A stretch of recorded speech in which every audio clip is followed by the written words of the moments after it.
Dear learners, we would study the definition of public administration as given by Luther Gulick. This definition is about the primarily executive branch of the government.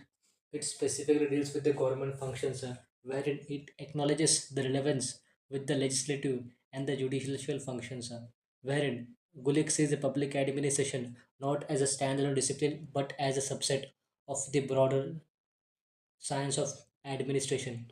It deals with the executive of the laws and the delivery of the services, wherein the executive branch of the government it delivers the services to the public, and it is concerned with the legislative and the judicial branch of the government.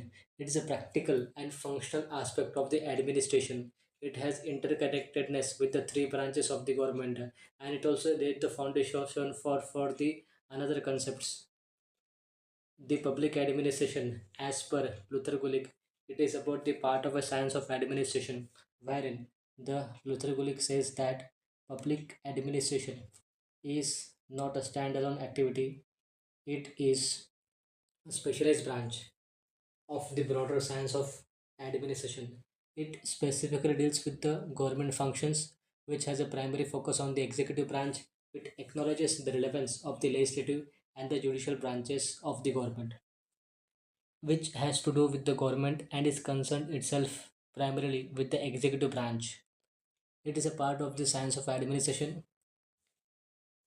It is a discipline which is a subset of broader science of administration. It shares principles, processes, techniques with the private sector administration, but it applies those principles in the public in the context of the government. It is concerned with the government. Public administration is distinct from business administration, and it is concerned with the administration of the government. It is embedded in the structure of the government, and it deals with the implementation of the public policies.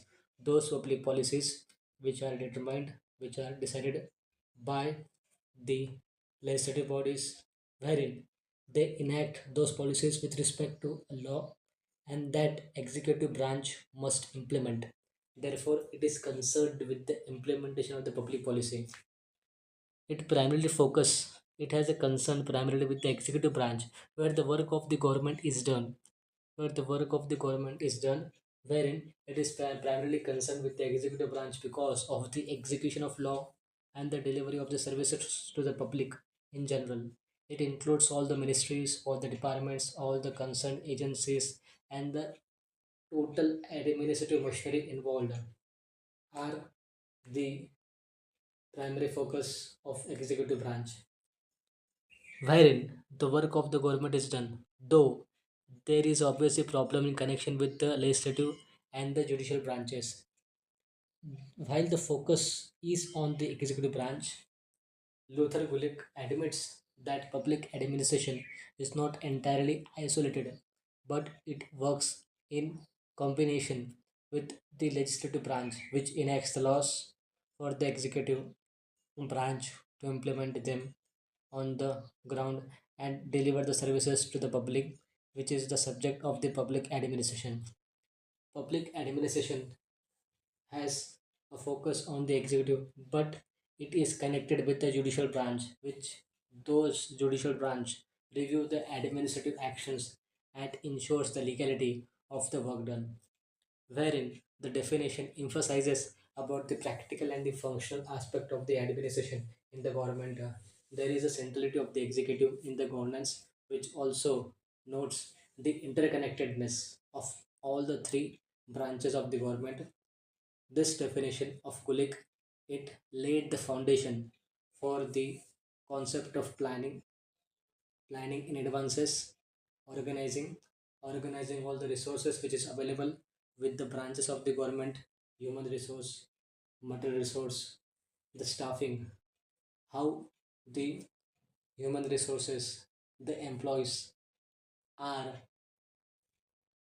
being intaken, that is recruited, the recruitment, the training, and the workforce, how to manage them, directing, instructing the human resources to work according to the plan, coordinating all the resources of the organization of the government, and reporting the results to the parliamentary, to the judicial, to the executive branch. And budgeting is also the concept of which are relevant and laid the foundation for all this. It reflects the structural functional approach to the public administration. The structural functional approach of the public administration, which has been concerned, which has been entirely taken out from the definition of Luther Gulick, wherein as a part of science of administration, it deals with the government. It is concerned primarily with the executive branch, and it works in coordination with the legislative and the judicial branches of the government.